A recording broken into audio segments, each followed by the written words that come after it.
গাড়ির চাক্কার তলে হাঁস পড়িয়ে মারা গেছে। বলে গাড়ির চাক্কার তলে হাঁস পড়িয়ে মারা যাওয়ার থাম্বনেলটা দেখছেন, এখন ভিডিওটা দেখবেন, দেখার পর ভিডিও স্কিপ করবেন না, পুরো ভিডিওটা দেখবেন। বিনোদন শুধু আপনাদের জন্য আমি বানাইছি, আপনারা শুধু বিনোদন নেবেন আর কিছু না। গাড়ির চাক্কার তলে হাঁস পড়িয়ে মারা গেছে। কি বলবো, যাক এই ভাষাটা নিলাম না। মালিক আসছে, বলে হুজুর কি হয়েছে? কাল হাঁস মারা গেছে। বলে আমার যে হাঁস মারছেন আমার হাঁস ফিরিয়ে দেন। ओ भाई मारो मुझे, मारो मारो मुझे, मारो। হাঁসটা আমার কাছে দাও। যে হাঁসটা পেড়াপুড়ি বাড়ি নিয়ে গেছে, ওই মরা হাঁসটা আল্লাহর কুতুব হাতের মধ্যে নিয়ে বামাত দিয়ে ভিক মারিয়ে কয়, হাঁস আল্লাহর হুকুমে তোর মালিকের দ্বারে যা। এখন ওই পেড়াপুড়ি বাইরে যা, হাঁসটা খালি তো ব্যাপার করিয়ে বলে।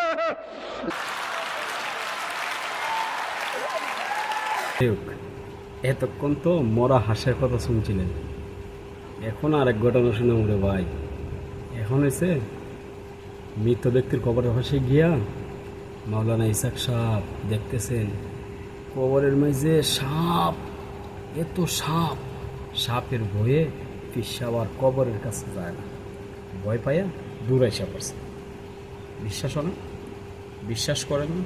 শুনেন এই দালালের মুখে।